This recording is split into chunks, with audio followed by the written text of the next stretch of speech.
नमस्कार, आओ मिलकर सीखे चैनल पर आपका हार्दिक स्वागत है। इस वीडियो में मैं लेकर आया हूँ कक्षा 6 भौतिक विज्ञान की दैनिक और वार्षिक पाठ्य योजना, जिसमें प्रकरण लिया है छाया। इसमें शिक्षण बिंदु है छाया निर्माण, छाया के गुण और सूची छिद्र कैमरा। तो चलिए शुरू करते हैं। प्रेजेंट बाय आओ मिलकर सीखें।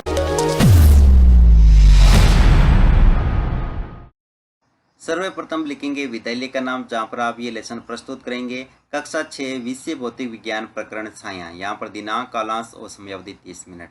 फिर टेबल बना करके एक तरफ लिखेंगे शिक्षण उद्देश्य, दूसरी तरफ अपेक्षित व्यवहारगत परिवर्तन। शिक्षण उद्देश्य में पहला लिखेंगे ज्ञानात्मक। इसमें लिखना है छात्र छाया से संबंधित विभिन्न तथ्यों का प्रत्यास्मरण कर सकेंगे। छात्र छाया से संबंधित विभिन्न तथ्यों का प्रत्याविज्ञान कर सकेंगे। अवबोधात्मक, छात्र छाया से संबंधित विभिन्न तथ्यों की व्याख्या कर सकेंगे। छात्र छाया निर्माण से संबंधित तथ्यों को समझ सकेंगे।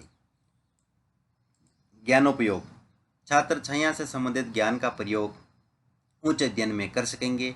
छात्र छाया से प्राप्त ज्ञान का दैनिक जीवन की नवीन परिस्थितियों में उपयोग कर सकेंगे। कौशल, छात्र छाया से संबंधित विभिन्न तथ्यों की जानकारी प्राप्त कर सकेंगे। छात्र छाया का निर्माण चित्र चार्ट द्वारा प्रदर्शित कर सकेंगे। अभिरुचि, छात्र छाया से संबंधित तथ्यों के विषय में जानने में रुचि ले सकेंगे। छात्र छाया से संबंधित तथ्यों के विषय में विचार विमर्श करने में रुचि ले सकेंगे। अभिवृत्ति, छात्र छाया के प्रति सकारात्मक दृष्टिकोण उत्पन्न कर सकेंगे। शिक्षण सहायक सामग्री, लपेट फलक, श्यामपट्ट, चौक, डस्टर, संकेतक एवं अन्य कक्षा उपयोगी शिक्षण सहायक सामग्री।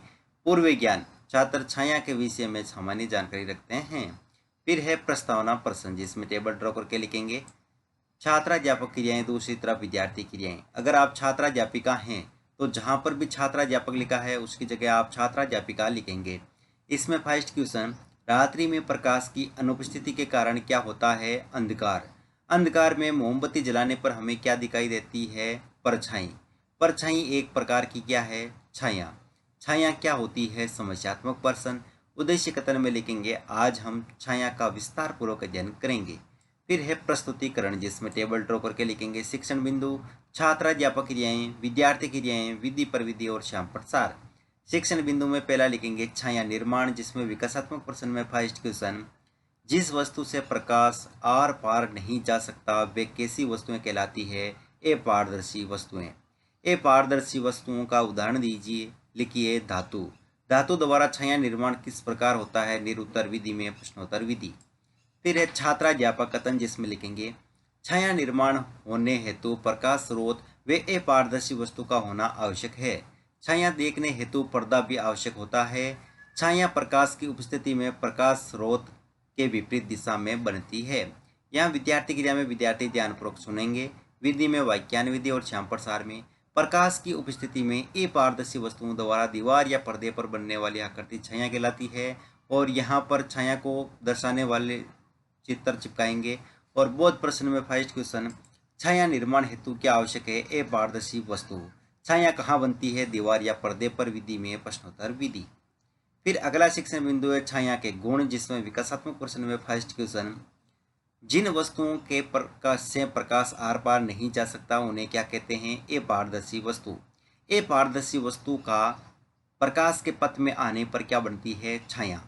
छाया के गुण क्या होते हैं? निरुत्तर विधि में प्रश्नोत्तर विधि। फिर है छात्राध्यापक कथन, जिसमें लिखेंगे छाया सदैव काले या धूसर रंग की होती है।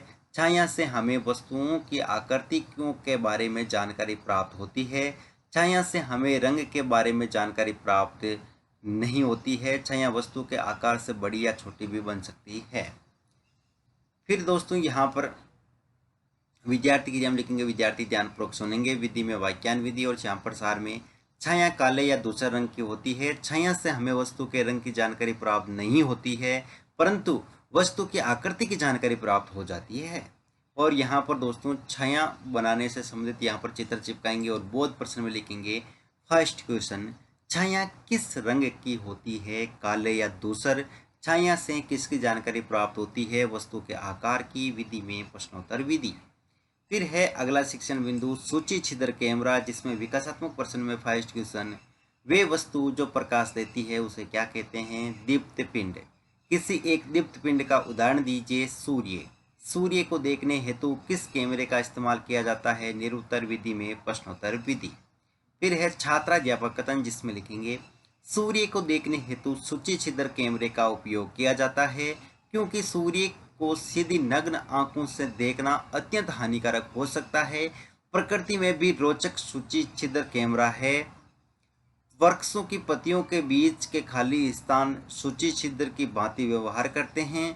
इन खाली स्थानों में सभी प्रकार की अनियमित आकृतियां हो सकती है, परंतु हमें पेड़ के नीचे सूर्य का वृत्ताकार प्रतिबिंब दिखाई देता है। ये वृत्ताकार प्रतिबिंब सूर्य के सूची छिद्र प्रतिबिंब होते हैं। यहाँ विद्यार्थी के लिए हम लिखेंगे, विद्यार्थी ध्यानपूर्वक सुनेंगे तथा मुख्य बिंदुओं को अपनी अभ्यास पुस्तिका में लिखेंगे। विधि में वाक्यान विधि और श्यामपट सार में लिखना है, साधारण सामग्री से सूची छिद्र कैमरा बनाया जा सकता है तथा इसका उपयोग सूर्य तथा अतिदीप्त वस्तुओं के प्रतिबिंब देखने में किया जा सकता है। फिर है बोध प्रश्न। यहाँ पर दोस्तों सूची छिद्र ये जो है कार्डबोर्ड से बनाया गया, ये दोस्तों सूची छिद्र है जिसमें यहाँ पर ये छिद्र बनाया गया है और ये खिसकने वाला सूची छिद्र कैमरा है जिसको आगे पीछे बढ़ाया जा सकता है। फिर है बोध प्रश्न, इसमें 5 क्वेश्चन। अतिदीप्त पिंड किसकी सहायता से देखे जा सकते हैं? सूची छिद्र कैमरा से। प्रकृति में सूची छिद्र कैमरे की भांति कौन व्यवहार करते हैं? वृक्षों की पत्तियों के मध्य के खाली स्थान विधि में प्रश्नोत्तर विधि। फिर है मूल्यांकन प्रश्न, इसमें 5 क्वेश्चन। छाया बनने हेतु आवश्यक है प्रकाश स्रोत, अपारदर्शी वस्तु, पर्दा, उपयुक्त सभी। छाया वस्तु के आकार से हो सकती है बड़ी या वस्तु बहुत छोटी। छाया अलग अलग रंग की होती है, सत्य या असत्य। छाया निर्माण को समझाइए। सूची छिद्र कैमरे के उपयोग लिखिए और गृह कार्य में लिखेंगे छाया के गुण लिखिए और अंत में पर्यवेक्षक टिप्पणी।